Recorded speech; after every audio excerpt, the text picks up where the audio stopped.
Okay. We'll just continue. Yeah, so welcome everybody. It's great to see everyone here. This is our first Fireside chat with FOSSA. So I'm really excited to introduce the team here. Today we're going to be discussing the modernization of open source compliance. And I am Gabriella Marquette. I am your moderator for today. And I just have a few housekeeping items that I want to go over. First of all, this is going to be recorded. Second of all, you should be on mute, but this is an interactive experience that we want to have with you guys. So if you have any questions, if you have any comments, if you want to join the conversation, you can do so by either communicating through the chat or unmuting yourself. And with that, I'm going to introduce our speakers today, which is our founder and CEO, Kevin Wang, and IP attorney and open source expert, Kate Downing.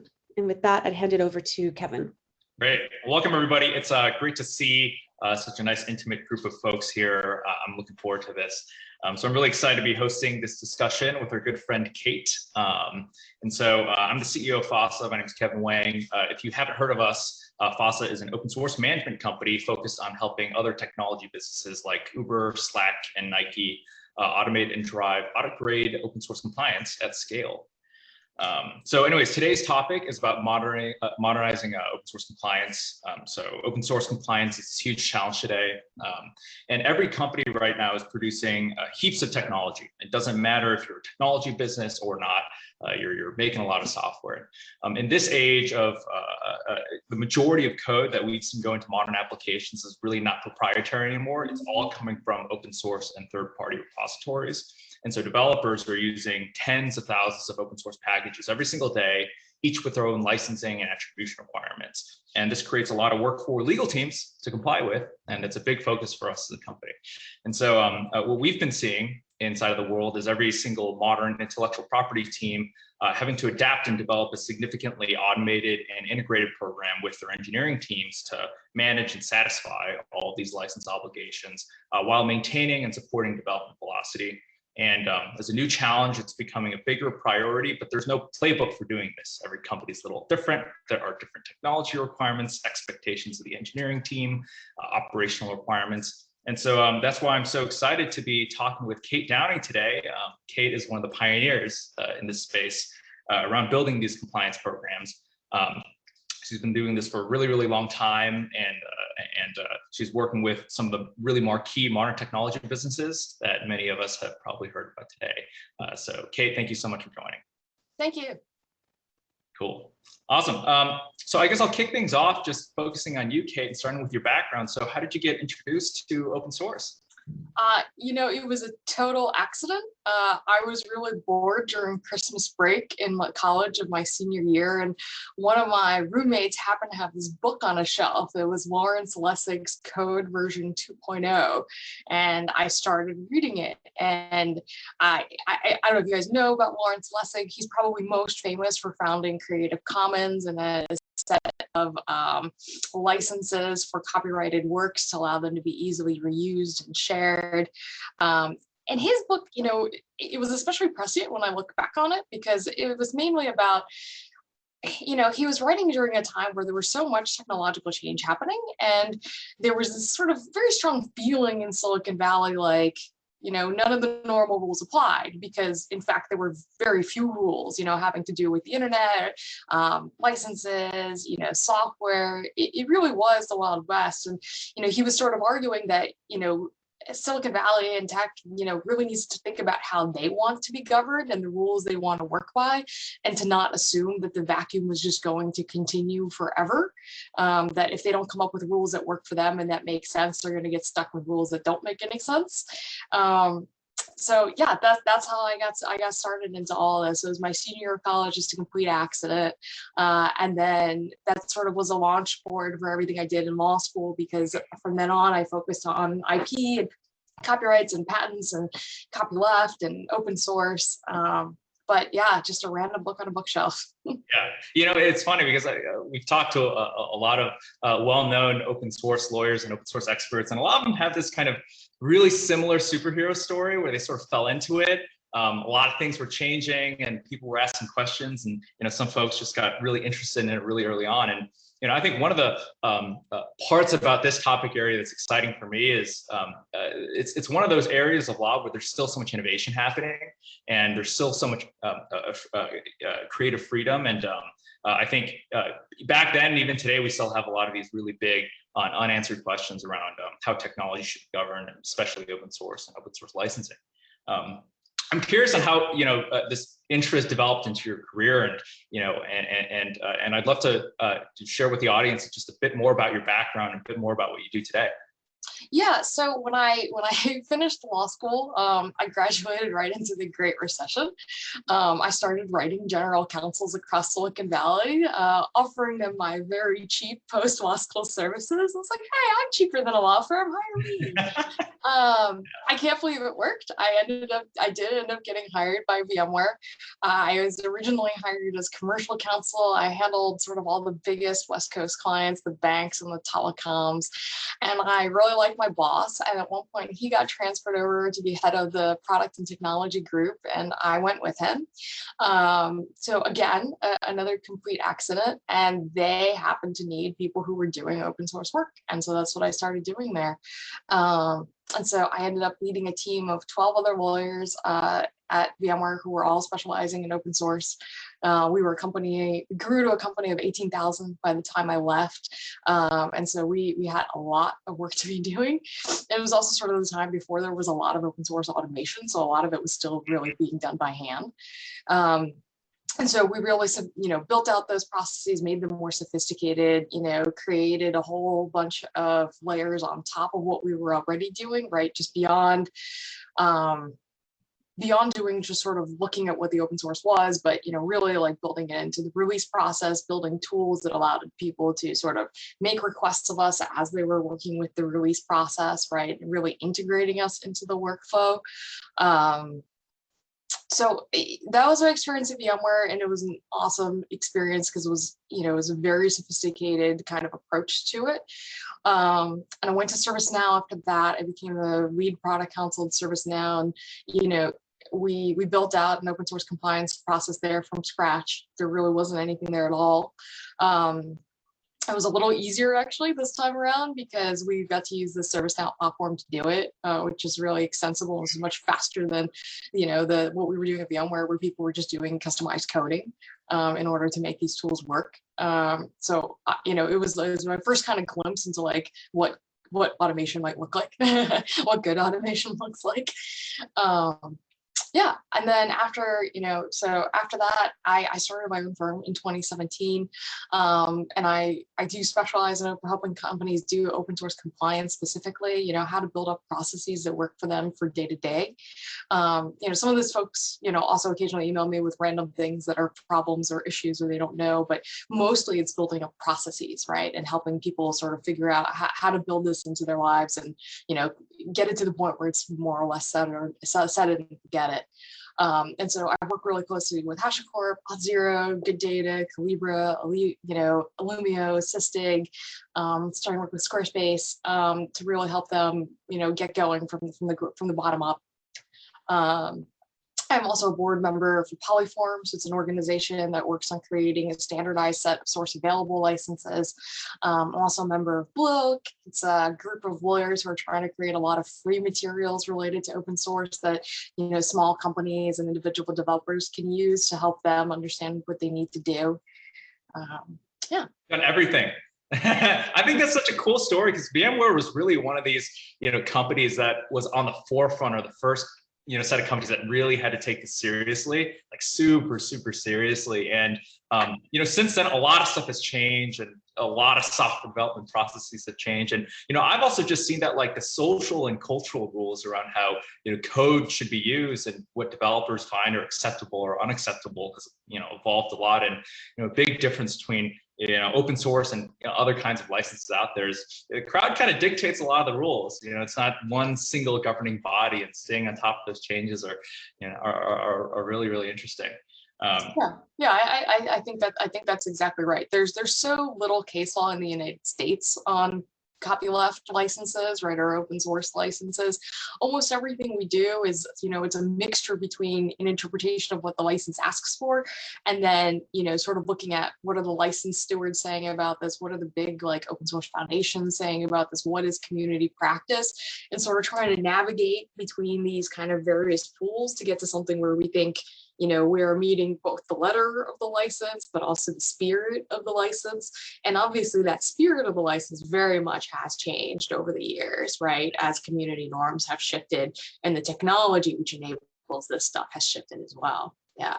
Yeah, totally. Well, obviously you've worked with now a bunch of different companies that see this as a huge priority. So just for the audience, I'm just sort of curious, in your perspective, why does this work really matter? Why are companies trying to build up these programs? Why do they care?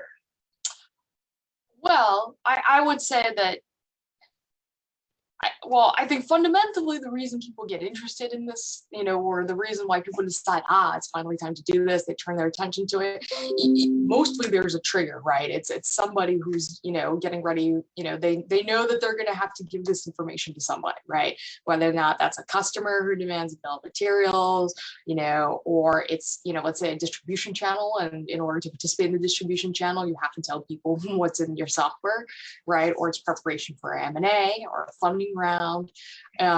Those are usually the triggers when people get excited to get going on this and to make sure that they're prepared. And those are very good things to be ready for. But at bottom, I mean, there's also it's not just the triggers, it's the day-to-day compliance, right? And you may be,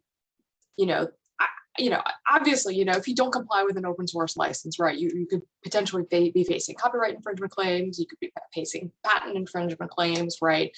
You could see enforcement from, individual copyright holders or enforcement organizations, or worse, competitors or trolls.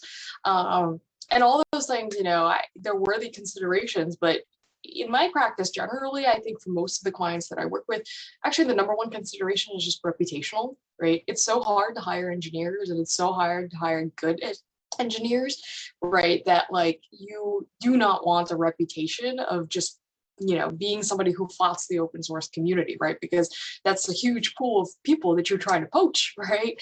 The reputational thing actually matters, I think, more than anything else, just because it matters so much for hiring. It matters so much for being able to seal good partnerships.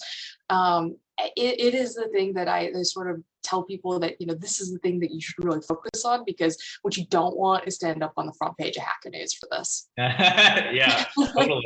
Oh my God. I mean, I think that's one of the things that I've seen drive this a lot more to be widely accepted as just the best practice. I think many years ago, a lot of companies didn't, even understand how much open source they were really using or how much they were really packaging to their products or why compliance mattered. And I think today the world just feels a lot more educated.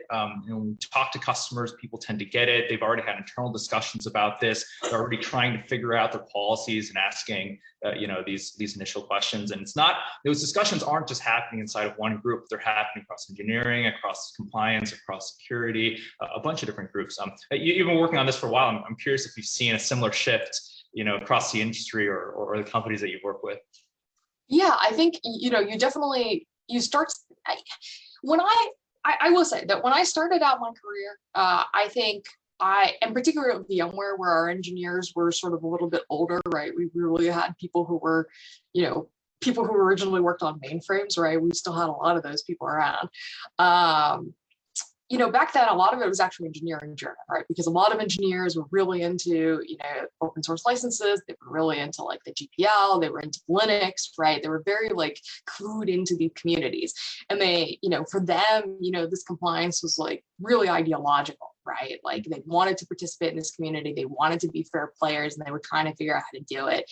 And in many cases, they were pushing the company themselves for more compliance, right? Better processes, because it was the world that they wanted to build, right? Not just the product. Mm-hmm. And I do think that has changed. I think open source is it is so big. It is everywhere, everything, all the time, right? That nowadays, I meet very young engineers, people who are 20, and they've never lived in a world without open source, right? And to them, open source is not a license, it's not an ideology, it's GitHub, right? It's, I want to put my code out there, I want everyone to see it, I want everyone to use it, and I want to be able to use everyone else's, right? It's much more about it being a distribution mechanism and how you get things into people's hands than it is about a movement. And so I think compliance has shifted somewhat, because I think it used to be very engineering driven, and I think it has become more driven by legal and compliance concerns and more driven by supply chain concerns, right?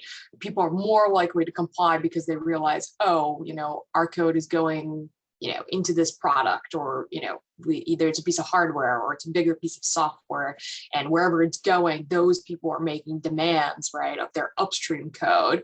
I see a lot more of that now than it was before. Yeah, exactly. I think the attitude has just really shifted to become a lot more practical, I think on this topic of compelling events, smaller companies at Series A, Series B financing, they sort of see these attribution requirements and disclosure requirements on open source for the first time. But people seem to start getting really serious about this really fast as late stage financing occurs or companies prepping to IPO.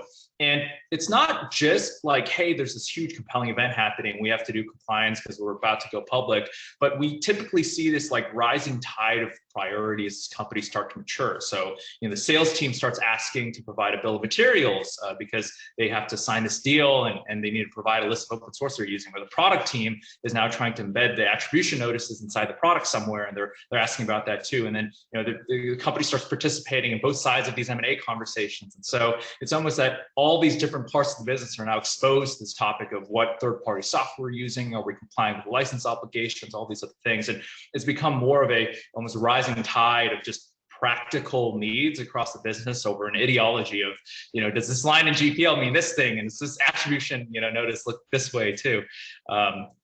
I totally agree. So I guess, how do you think the companies that are new to this really should be approaching starting a compliance program? What are the most important things you would advise people should be considering? Given sort of the attitudes that I see these days, I think the number one thing is that there has to be top level buy-in to do this, right? Because individuals no longer carry this innate desire, right? And if the company, the CEOs, the directors, the VPs, if they don't tell the rest of their teams, the people under them, that this is a priority, that this is something that needs to get done, it's just not going to happen, right? Because people do the things by which they are measured, right? If it's not in their performance review, if it's not the way that you decide that this is a good employee, if it's not something that's considered part of the job, people are rightfully not going to do it. And so the top level buy-in, I think, is the most important thing. Like, it's never going to work if it's just legal who wants it, but no VP of engineering cares. I think that is a really important thing to consider. And then I think the other piece of that is, I really think it's important to build processes iteratively, right? And I always recommend that people don't bite off more than you can chew. Start with one thing, either one product or one SDK, something small maybe, right?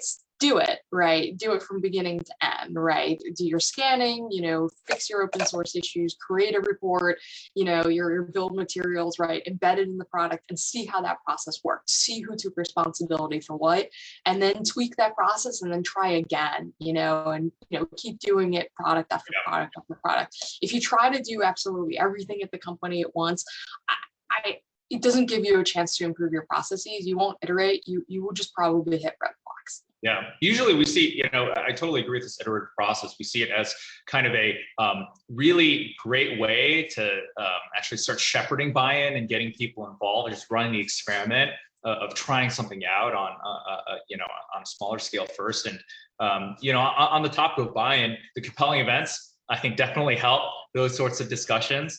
In more established companies, especially companies that have been around for a long time, or companies that weren't really technology businesses that are transitioning over, the other pattern we see that makes this more of an executive priority is when there's a big shift towards digital transformation or towards modern development or cloud native practices. And I think what comes with it is this acknowledgement and urgency that forms when the business itself realizes that it can't really compete as a modern technology company if it doesn't get really great at using ton of open source and hiring a lot of developers that know how to use a lot of open source, and then building the processes and systems and compliance to support that shift. And so we see a lot of attachment to digital transformation, to kind of cloud native development, to large scale modern development practices. So that's another big one that we end up seeing. So when people are looking at tools and things to help automate the process behind this, especially tools that, as you mentioned, would be most easily considered or bought into from an engineering leader or just the engineering team itself, what are the things that they should be looking for? So I think one thing just to start with is it's got to be a tool that's easy for the engineers themselves to use, right? Something that they know how to get around, and it's not something that, you know, always requires a vendor's input or a vendor's assistance or kickoff or something like that. I think that's really important. You know, ultimately, you know, the success of the open source compliance program is just whether or not people want to participate. And so you want to make it easy for them to participate. You know, you want to pick something that they feel like, okay, this is not going to be too difficult. We can do this. We will try, right? You know, if it's someone who other than engineering who's picking a tool and they're not happy with it, this is going to be a much more difficult fight to get everyone to use it. In terms of the tool itself, I would say, you know, the number one thing that I think is really important right now is tools that pick up transitive dependencies, right? Because all the time I have engineers who say to me, oh, you know, we built this product, but, you know, we only included 10 pieces of open source, right? But when you look at all the things that, all the dependencies that those 10 pieces pulled in, and then all the dependencies that those things pulled in, suddenly, you know, these 10 pieces of open source is actually like 1,000, right? Because they're pulling in huge frameworks and they're pulling in tons of dependencies, but they're not aware of them, right? The package managers obfuscate all of that, right? And so, you know, they don't even think about all this other stuff that comes in, right? Because it's so easy, it's so simple. They don't have to go get all of those things themselves. So I think that is the number one thing. And right now, I think that really sets tools apart, because there's still some tools that aren't doing it. And I think if your teams are using languages and frameworks that depend on package managers, you really need tools that do transitive dependencies. You really just can't skip on that, because then you're skipping on 90% of the code that you're shipping. Yeah.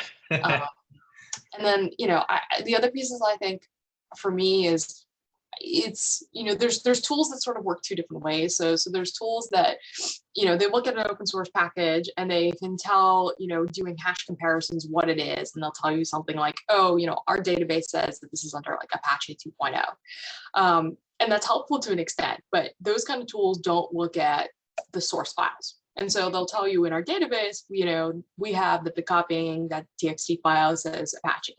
But if you don't have a tool that's actually scanning the source files, a lot of times you're not finding secondary licenses. And I would say that probably 80% of the time, the packages, open source packages I look at, have additional licenses beyond the main license that's easily visible in the top level directory of the package. And so I think that that's really important, especially because you're seeing open source packages now that are much bigger, much more complicated than they used to be, right? It's not just little JavaScript packages. And so you really want to know what those other things are. You know, some people do a really good job of telling you what all those other things are. Some maintainers are great at it, but some are not, and they will not tell you all these other things. So without a scanner, there's really no way to know. And again, if they're not doing a good job of telling you what's in the package, they're probably also not doing a very good job of keeping track of, for example, oh, hey, we licensed this under Apache, but also we included GPL. Was that a good idea? Right? They're probably not thinking about that. Yeah. And then the last thing I would say is, you know, the ability to spot commercial packages, I think, is actually pretty important. And I know that seems a little strange to talk about in the context of an open source discussion, but, you know, these days there's so many companies that produce, you know, both open source and then also, you know, what I'll call like source available things, and then also commercially licensed things, that it can be very confusing for engineers to figure out what it is that they're looking for, right? And a lot of times I see people being like, oh, but it's the community version, that means we can all use it, right? And it's like, no, that's actually a commercial license, and you know, what you're doing is fairly limited under that license, and you know, you probably actually need something else even beyond that. And so spotting that these days, I think, is quite important. I think that's actually kind of the number one risk I see these days, is that people are taking things they think is open source because they associate the company comes from with open source, but it's not actually open source. Yeah. Oh, absolutely. I think those happen all the time. And when I think about the two big class of needs, it almost comes to the two big buckets of folks that need to be satisfied with a compliance program. There's like the intellectual property teams that need to trust the process and feel like the level of diligence happening on a regular basis can stand up to an audit, or else, what's the point? And so it has to, the audit grade standards have to be able to look at actual source files, look at all transitive dependencies. They have to be able to identify the copyright headers, and be able to format it in the right way for production. And, on the other side of that, there's the engineering team that wants to move really quickly. They don't want a compliance process that makes them slow down. It has to work really, really well with the way they want to work. So their tools are continuous integration and testing processes. And they have a lot of control and over how their process would run today for really, really good reasons. And so the right process, we found, just has to work really, really well for both. You can't really compromise on the audit grade needs, but you can't really compromise on the development team either. So it just has to be able to integrate really, really, really well. Cool. So you've been a customer of many tools for a long time. You've also produced a lot of tools yourself and processes. One of the problems that we've tried to solve with the old way of doing things is really automate a lot more stuff and transition processes from a more manual process to a more automated one. I'd be curious to get your opinion on how FOSSA stacks up to the other things that you've used or tried before, and kind of how you describe the differences. I think a lot of the open source compliance tools that are older than FOSSA, right? It took me kind of a long time to figure out what the difference was, but I think I did put my finger on it finally, and it's this, right? It's that those companies, they produce open source scanning technology, but they don't see themselves as a software business. They see themselves as a consulting business, right? Most of their money comes from people who do one-off scans in preparation for an M&A event, right? And so what they're charging you for and the way that they're building the software is for like one-off events where they're doing the scanning, and they involve a lot of human effort to then look at the scan and tell you what it is you're looking at and to prune their scans. And so most of what you're paying for is the humans who look at what the output of the scans. And so their software development is driven towards that too, right? It's driven towards the experts that work for them, and it's driven towards these, sort of events rather than ongoing compliance. And I think that's the real big difference, because if what you really want is something that handles day-to-day compliance, and it's going to be something easy for people to use, and you don't have to talk to the vendors people to use it, I think it's kind of the wrong mindset. Especially because the focus on what they fix is really different too, right? Because they're working on fixing the things that make their consultants happy or not happy, versus like software that's meant for day-to-day use. People are trying to fix and trying to give features that enable people who actually use the software, on site. I think those are the really big differences. It's the development mindset. It's the goal that you're trying to hit. I think it's a huge part of our product philosophy, because nowadays people aren't using 10 or 20 pieces of open source and having these discrete release processes where some human can go like, okay, this is good, this is bad, but developers are using tens of thousands of packages, and then those packages through automated tools are bringing in so much more. So I think any solution to this is going to work today has to be this fully automated solution. It has to be something that you can run multiple times per day, per project, per development pipeline. And I think, in structure of the business, like, we don't have a whole services arm. We don't charge for services. We try to integrate all of that stuff back into just, license costs for the software. And the idea is, we would take on the burden if it's not automated or it's not doing its job. So I think I think it's a good description. It's a big part of our fundamental philosophy of what we think the real problem is and what we think the real solution should look like.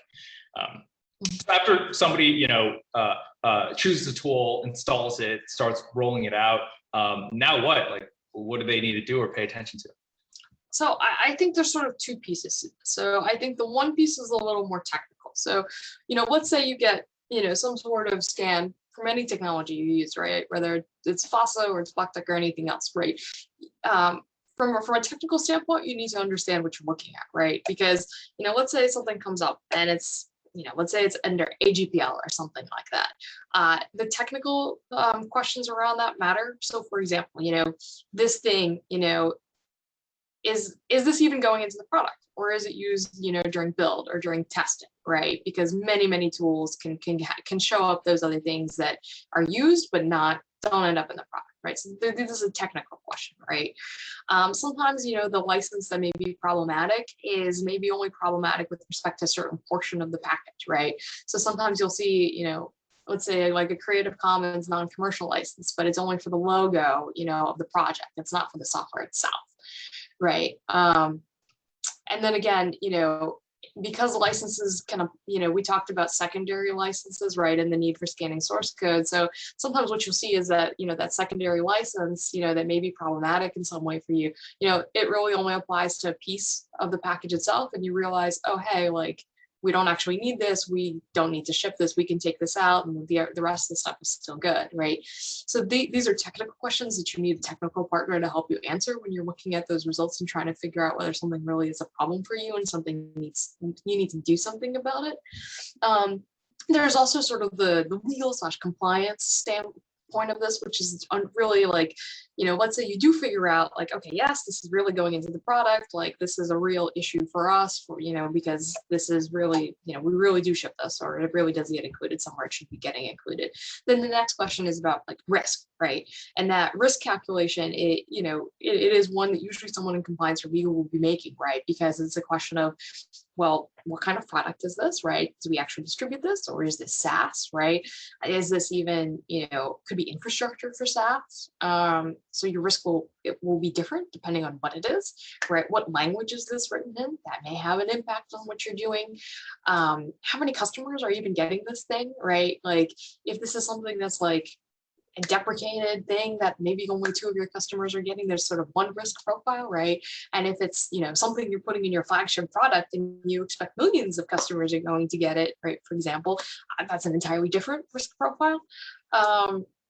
So all of that matters, right? And obviously, you know, if your company has their own, if you have your own patent portfolio and there are, you know, patents that you are guarding, that you are careful about, right? If that matters to you a lot, then obviously, you know, on the outbound side, right, when people are trying to contribute open source, then, you know, that's going to affect your risk assessment as well, right? Which projects you do and don't want your engineers to touch, and what kind of things are okay with them contributing and not.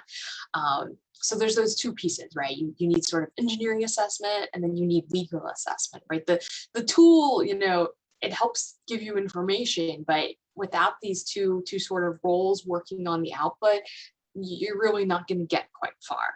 Yeah, I think that goes back to this idea of an iterative approach, because every company's policy around this is something that has some discovery process. So there's definitely a judgment call involved. There's definitely a feedback loop of, you know, when we discover things, how should the policy change? How should we handle different kinds of these use cases? What are people really doing when they're using open source? Good, really good. So I know I'm checking on time so far. We have a couple of minutes left. I thought this would be a good pause time to engage members of the audience. Samir, do you want to kick something off? Yeah, sure. Thanks, Kevin. First of all, for those of you all on the call I haven't met, I know I've met most of you. My name is Samir. I came on board a month ago and I lead sales for FOSSA. And what kind of meeting would it be if the sales guy didn't open his mouth? That said, I'm very interested. I'm a big fan of problem statements. So I'm very interested, and I don't mean to put you on the spot, but Robert or Bill, kind of what got you thinking of this journey? Is it pretty much all the points that Kate covered? That's why you were thinking about open source compliance slightly differently when we first connected? What kind of got you started?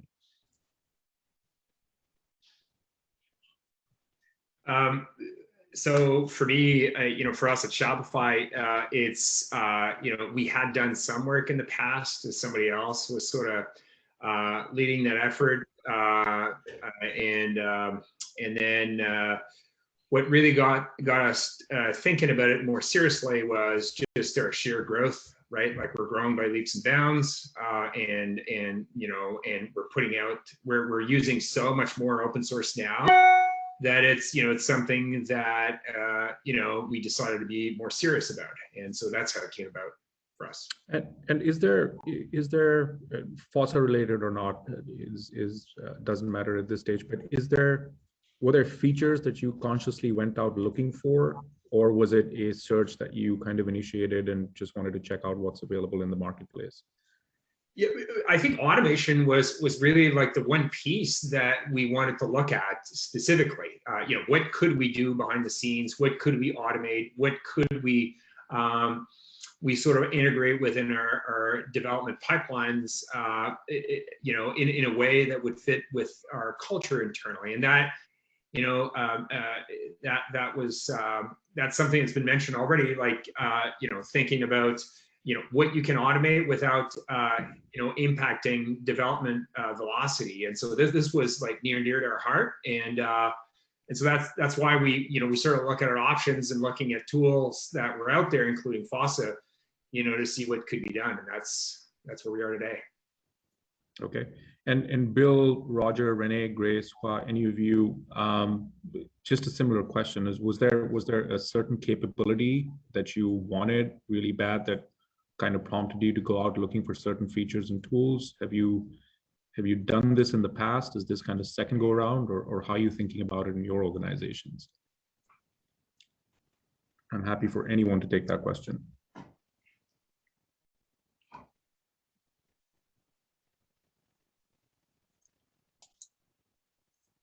Well, so I'll go.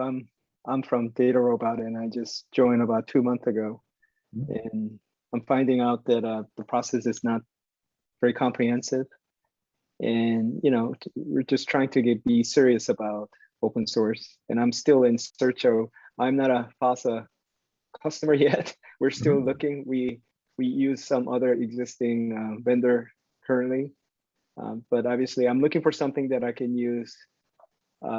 That I can use ongoing throughout the business, not just, as Kate mentioned, not just scanning at specific time where we do acquisitions or right before GA. I want an ongoing process. I used to have a lot of very manual process at AppDynamics, where we literally had a Google sheet and we requested engineers to put it in, like, hey, what do you want to use? And point me to the repo and I'll go check it out and see. That's not very scalable.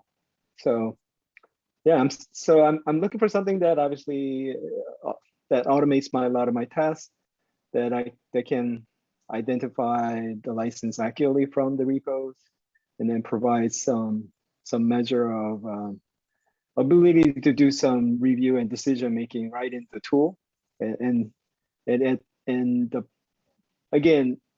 something that the engineering will be happy to use, because obviously if they hate using it, then I can't recommend that we do it just because it's easy on me. So that's very important. And I'm just going to build on that. And by the way, thanks for joining. Most of the folks that have joined are still looking at solutions in the market. So I'm glad you guys made it.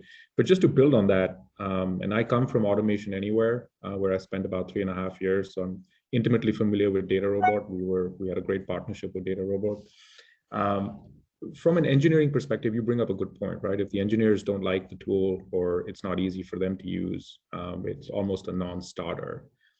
In most companies, how much of the internal, I'm going to call it the internal sales process, is spent on convincing engineering or VPs of engineering that this can actually be a tool for kind of open source contribution within, inward or outward, or improving engineering productivity? Is that a conversation you all start to have in the beginning of the process, or do you go out first, try and look for a tool, and then try and convince engineering?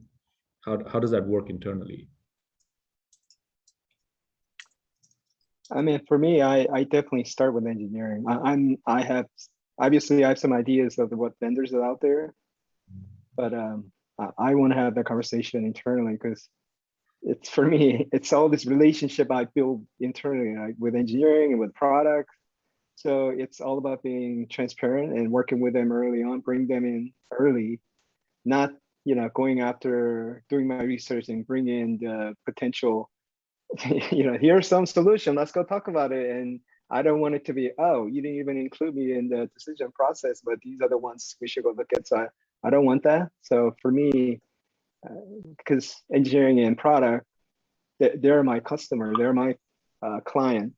So I want to start the discussion with them, and that makes it easier because I need to figure out their pain points. What do they care about first? So I can use that when I go look for potential vendors, because that has to be obviously consideration, very important consideration. As I mentioned, if they don't want to use it or it's difficult, makes their life difficult, then it's a non-starter. So I always start with the engineering and products team. Good to know. Good to know. Helpful. I have one more question for the group, after which I'll hand back to Kevin and Kate as well. But Bill, Renee, Grace, I'd love to get your opinions on this as well. How many of these pursuits for finding a compliance or open source compliance management tool actually bleed into the security side of the business as well? Do you see that tends to happen, or most of your pursuits or most of your inquiries are limited to kind of like the compliance management side of things? I'll speak for Grindr. We tend to take a global approach that aspects of security and aspects of compliance are inextricably related, right? Where if we're using licenses in a proper way, sometimes that can identify areas of risk where there may be code review that necessitates further attention. And so I think a review of open source can help identify and illuminate opportunities to catch things on a security front that we wouldn't necessarily otherwise catch. But I view them as compatible work streams. Thanks, Bill. Kevin, I'll hand it back to you. Sure. Kate, any of those comments or topics surprise you? Anything that inspires advice, words of wisdom, or just kind of similar war stories? No, not surprising, but I think, making it, an engineering driven process is like exactly right. A lot of times people come to me and they're like, oh, hey, set up an open source policy for us, right? And my answer, it sounds a little flip, but, the answer is that really like, the engineering teams or, release management or DevOps or something like that, they should figure out, given the parameters of what needs to be done, how they want to do it. Right. And then, somebody who's in the legal position or compliance position can look at that and be like, okay, let's review that and, maybe find some holes or something like that. Right. And kind of both, fix it up, polish it up. But the process really needs to come from them because, ultimately, like it has to flow into, their normal development processes. And it's got to be something that people feel like is going to work for them and for their culture. Right. Like, some companies have a culture where everything is very fast, not everything is very formalized, not everything is written down, right? Like there's a lot of slacking going on, right? And sometimes you'll have lawyers who are, for example, like the complete opposite of that, right? But you've got to work with like that culture, you've got to work with that mentality, like what are the ways people actually communicate with each other, right? And work with that to get to where you want to be. Because if you come in and you're trying to put in all this other process and all this tooling and bureaucracy and all this other stuff, and it's just like so counter to the DNA of how these engineers work, it just won't succeed. So it really does have to start with them and like what they feel like they can do, right? And then from my end, right, like it's a little bit of a one-way ratchet, right? Because they come up with something and you're like, great, that sounds great, right? And then the following year you're like, let's do more of that, right? Or you add like a little bit here, a little bit there, right? And eventually as the company grows, you get to a more sophisticated program that makes even, the most detail-oriented lawyers happy. But you got to start from somewhere where people feel like they have ownership over it. Yeah, totally. I think, one of the things that we try to strive for and whenever we're rolling one of these programs out is identifying some kind of technical lead really, really early on. It doesn't have to be like necessarily leadership, but some person who really understands the engineering organization, how people are building software, down to the level of like, what are the projects, what are the tools and languages, what are the typical processes that people like to get feedback, code review, all this other stuff, who'll care about this. And then can be a little bit of a river guide because, development at large organizations is fragmented. Sometimes we get lucky and like there's a centralized testing infrastructure you can just kind of plug into and be like, all right, we got a global solution, it's all good.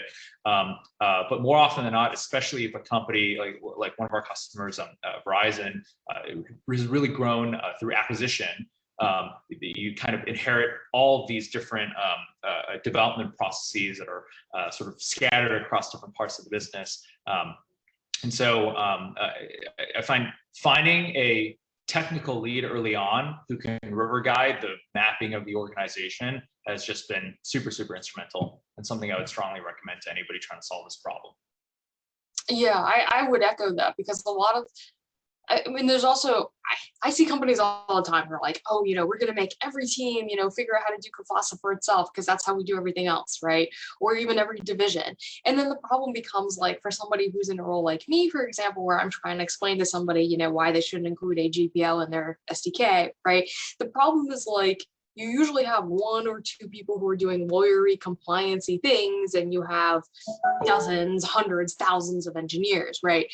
And it is not possible for somebody who's in the legal position to explain from bottom up everything they need to know about open source to every one of thousands of engineers, right? It's just not a process that can flow, right? There has to be some sort of intermediary that can, translate sort of the legalese to the engineers as a whole and act as a bit of a buffer to the people who are doing, the legal end of the compliance, because it's, it can be a little bit of a steep curve to understand, why it is we're doing things in a particular way and all the legal requirements that come around it.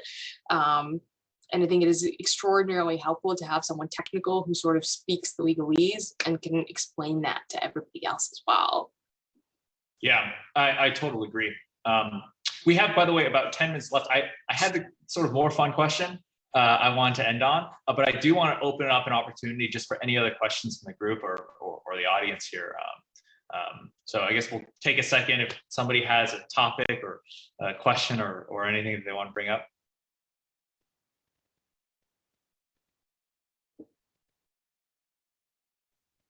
Cool. I get my fun topic then. So I guess for maybe final question that we can wrap up on, I'd like to zoom out a little bit and talk a bit about some of the most just major social topics around open source today. I think a big part of understanding the right strategy for compliance happens also just in the background of understanding what the social shifts around open source look like.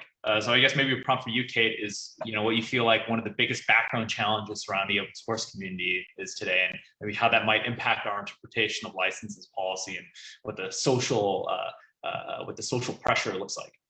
Yeah, I mean, I think as companies are becoming more sophisticated, as the thing that they ship becomes more sophisticated, right?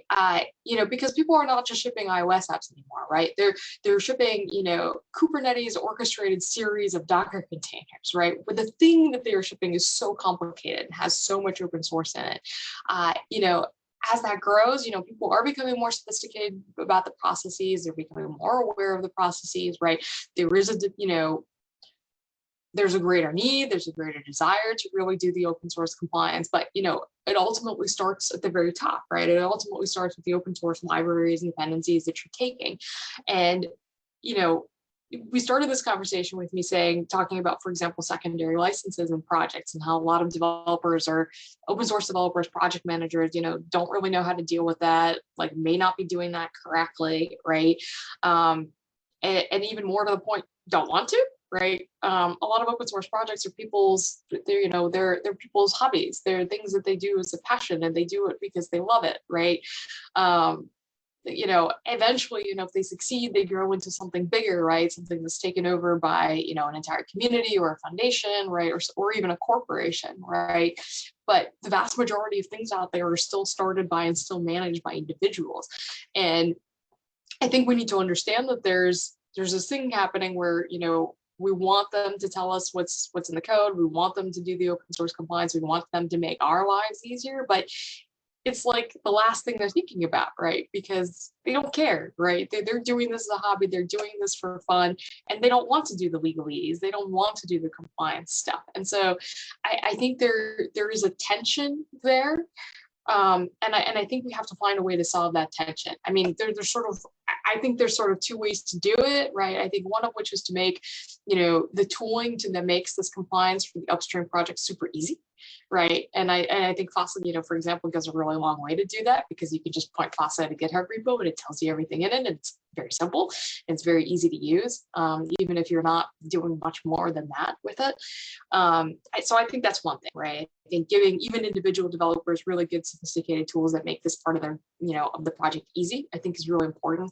But I think the other part of this is that I think we're, as a trend, I think we're going to see, corporate sponsorship of private open source projects grow. Sort of in the same way that there is a Linux Foundation and there's a number of corporations that, contribute to that and contribute to the various issues and problems and, documentation and open source attribution, all this other stuff that goes around Linux. I think we're going to see more of that from corporations as well. But I think it's those two things together that I see happening as a trend long term. Yeah, totally. I think there's definitely a bit of a maintainer burnout happening right now. I think open source has always been popular, but now it's become a really serious part of any company's commercial strategy. 89% of the code they're shipping to production, they don't own anymore, and they still have the same standards around compliance, security, everything that needs to go on top of their product. So if they push that pressure down to a bunch of these maintainers that are working for free, there's this common misconception, I think, that comes from the corporate angle, where all this open source stuff is free because it's freely available. But these requirements, these standards need to be satisfied somehow. And there's a big question of who's going to do the work and how they're going to do the work. And is it going to be like nights and weekends, or some developer out there trying to fix security vulnerabilities or licensing issues, or really inspect, or like purchase tooling and try to run it on top of their stuff? So there's a big set of, I think, unanswered questions around stewardship. And I think there's an increasing level of frustration among the maintainer community around how much is really getting demanded from them versus how much they can actually provide. So I do think it's a big problem. And I think it's actually pushed more of these source available licenses, or actually more prominence around proprietary projects coming out, which is pure open source, or really these commercial or startup based packages that require more restrictive terms than you can use everything for free. You can use everything, maybe you pay over a certain user count over something else, and just it really complicates the process. We're at the top of time. Kate, I want to thank you so much. This has been a really, really awesome and interesting session. I want to thank all of our attendees for participating and joining and asking questions and sharing a bit about their own journeys. And I hope everybody had a great time. Thank you. Thank you, Thanks, everybody. everyone. Thanks for joining. Thank you. Thank you. Thank you, folks. Bye.